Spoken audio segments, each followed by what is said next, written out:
Hi hello welcome back to my YouTube channel.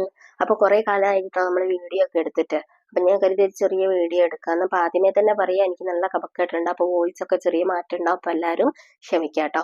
ഇപ്പം എവിടെ നോക്കിയാലും ഒരുപാട് മാങ്ങയുടെ സീസൺ ആയതുകൊണ്ട് ഒരുപാട് മാങ്ങയും കാര്യങ്ങളാണ്. അപ്പോൾ നമ്മളെ വീട്ടിലുണ്ട് കേട്ടോ നല്ല അടിപൊളി മാങ്ങ.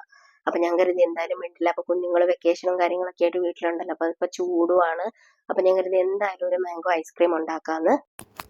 അപ്പോൾ അതിന് വേണ്ടിയിട്ട് നമുക്കിവിടെ നല്ല അടിപൊളി മാങ്ങയെടുത്ത് നല്ല വൃത്തിയായിട്ട് കഴുകിയിട്ട് അതിൻ്റെ ഒരു പൊളി എടുത്തിട്ട് കലങ്ങും വിലങ്ങൊക്കെ ചെറുതായിട്ട് വരഞ്ഞിട്ട് അതിൽ നിന്ന് ചെറിയ ചെറിയ ക്യൂബായിട്ട് നമുക്ക് കിട്ടും കേട്ടോ. അതൊരു ബൗളിലേക്കിട്ട് മാറ്റി വെക്കാം. ബാക്കിയുള്ള മാംഗോ ഒക്കെ നല്ല രീതിയിൽ പീസാക്കി എടുത്തിട്ട് മിക്സിയുടെ ജാറിലിട്ട് നല്ല ഫൈനായിട്ട് അരച്ചെടുക്കുക. അരച്ചെടുക്കുമ്പോൾ പ്രത്യേകം ശ്രദ്ധിക്കുക, അതിലേക്ക് ഷുഗറോ അല്ലെങ്കിൽ വെള്ളമോ ഒന്നും ചേർക്കാൻ പാടില്ല. മാങ്ങ തന്നെ കുറച്ച് ടൈം എടുത്തിട്ട് നല്ല വൃത്തിയായിട്ട് അരച്ചെടുക്കുക. പീസുകളൊന്നും ഉണ്ടാവാൻ പാടില്ല കേട്ടോ. അപ്പോൾ നമ്മൾ അവിടെ ഫൈനായിട്ട് അരച്ചെടുത്തിട്ടുണ്ട്. അതിൽ നിന്ന് കുറച്ച് മാംഗോയുടെ പ്യൂരി വേറൊരു ബൗളിലേക്ക് മാറ്റി വെക്കുക. അപ്പം ഇങ്ങനെ എടുത്ത് വെച്ചേക്കുന്ന പ്യൂരിയിലോട്ട് കുറച്ച് കളർ ആഡ് ചെയ്യുക കേട്ടോ, യെല്ലോ കളർ ആഡ് ചെയ്യുക. ഇത് ചെയ്യുന്നത് തികച്ചും ഓപ്ഷണലാണ്, നിങ്ങൾക്ക് വേണമെങ്കിൽ മാത്രം ചെയ്താൽ മതി. ഇതെന്തിനാ ചെയ്യുന്നതെന്ന് വെച്ചാൽ ചില മാംഗോ ഐസ്ക്രീം നമ്മൾ കടകളിൽ നിന്നൊക്കെ വാങ്ങുമ്പോൾ അതിൻ്റെ മുകളിലൊരു എന്താ പറയുക ലൈറ്റ് മാംഗോ ഐസ്ക്രീമിൻ്റെ കളറും ഡാർക്ക് കളറും ഉണ്ട്. അപ്പോൾ അതിനൊരു തിക്ക് ലെയർ ഉണ്ടാക്കാൻ വേണ്ടിയിട്ടാണ്. അപ്പം നിങ്ങൾക്ക് വേണമെങ്കിൽ മാത്രം ചെയ്താൽ മതി, ഓപ്ഷണലാണ്. അപ്പോൾ ഇത് രണ്ടെണ്ണം അവിടെ മാറ്റി വെക്കുക. ആദ്യം ഡാർക്ക് ചെയ്തത് മാംഗോയുടെ കളറും അതേപോലെ തന്നെ എസൻസ് ചേർക്കാത്തതും രണ്ടും സെപ്പറേറ്റ് മാറ്റി വെക്കുക. മാങ്ങയുടെ ക്യൂബും മാറ്റി വെക്കുക. എന്നിട്ട് ഫുഡ് കളർ ചേർക്കാത്ത മാംഗോയുടെ പൂരി ഉണ്ടല്ലോ, നമ്മൾ പ്യുവറായിട്ട് മാംഗോ മാത്രം അടിച്ചെടുത്തേക്കുന്നത്, അതിലേക്ക് നമ്മൾ മിൽക്ക് മെയ്ഡാണ് ഇവിടെ മധുരത്തിന് വേണ്ടി ചേർക്കുന്നത്.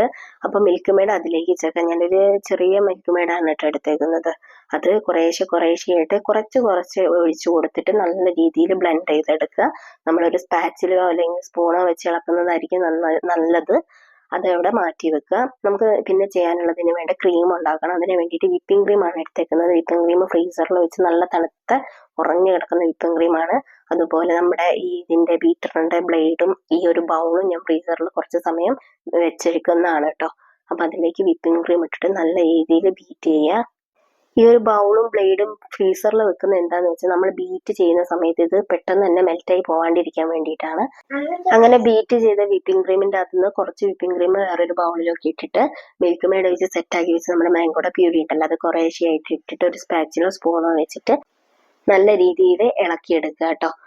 അങ്ങനെ എല്ലാ ഭാഗത്തേക്കും നല്ല രീതിയിൽ ഇളക്കിയതിന് ശേഷം ഇതുപോലെ ഒരു കണ്ടെയ്നർ എടുത്തിട്ട് നമ്മൾ ഈ മിക്സ് ഫുള്ള് അതിലേക്ക് ഇട്ട് കൊടുക്കുക കേട്ടോ. നല്ല രീതിയിൽ ഇട്ട് കൊടുക്കുക. എല്ലാ ഭാഗത്തും എത്തുന്ന രീതിയിൽ ഫുള്ളും ആക്കിയിട്ട് ഇട്ട് കൊടുക്കുക. പിന്നെ എടുക്കുന്ന കണ്ടെയ്നറിൽ വെള്ളമോ കാര്യങ്ങളോ ഉണ്ടാവരുത്, നല്ല ക്ലീൻ ആയിട്ട് തുടയ്ക്കണം. അതിനുശേഷം നമ്മൾ എടുത്ത് വെച്ചിരിക്കുന്ന മാംഗോയുടെ ക്യൂബ് ഇട്ടിട്ട് ഒരു സ്പൂൺ കൊണ്ട് ജസ്റ്റ് ഒന്ന് മിക്സ് ചെയ്ത് കൊടുക്കുക. കാരണം എല്ലാ ക്യൂബും ഒരു ഭാഗത്ത് തന്നെ ഇങ്ങനെ അടിഞ്ഞു കൂടി നിൽക്കാണ്ടിരിക്കാൻ വേണ്ടിയിട്ടാണ് കേട്ടോ. അതിനുശേഷം നമ്മൾ എടുത്ത് വെച്ചേക്കുന്ന ഫുഡ് കളർ ആഡ് ചെയ്ത പ്യൂരി ഉണ്ട്, അത് അതിൻ്റെ മുകളിൽ എന്താ പറയാ നല്ല തിക്ക് ലെയർ ആയിട്ട് ഇട്ടിട്ട് നമ്മളെ ബൗൾ, അതായത് നമ്മുടെ കണ്ടെയ്നറിന് പാകമായിട്ട് വെക്കുക.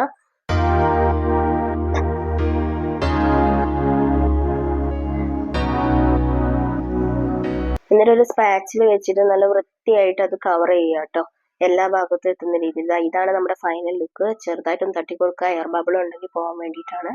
എന്നിട്ട് മിനിമം ഒരു 8 മണിക്കൂർ ഫ്രിഡ്ജിൽ വെക്കുക കേട്ടോ. അത് ഞാനിപ്പോൾ നൈറ്റിലാണ് ചെയ്തേക്കുന്നത്. നമുക്ക് രാവിലെ നോക്കാം കേട്ടോ. ഇനി ഒരു 8 മണിക്കൂർ എന്തായാലും കിടക്കട്ടെ.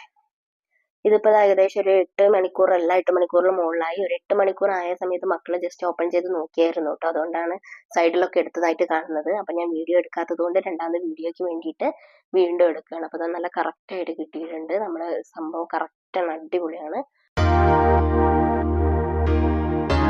ലൈറ്റ് കളറും ഡാർക്ക് കളറും ഒക്കെ നല്ല രീതിയിൽ തന്നെ ഷെയ്ഡ് അറിയുന്നുണ്ട്. ടേസ്റ്റും പെർഫെക്റ്റ് ആണ്. ഇപ്പം ചൂട് കാലാവസ്ഥയാണ്, മാങ്ങയൊക്കെ നമ്മുടെ വീട്ടിൽ തന്നെ ഉണ്ട്. അപ്പം എല്ലാവരും ഒന്ന് ട്രൈ ചെയ്ത് നോക്കുക. അപ്പോൾ ഫീഡ്ബാക്ക് കമൻറ്റ് ബോക്സിൽ അറിയിക്കുക കേട്ടോ.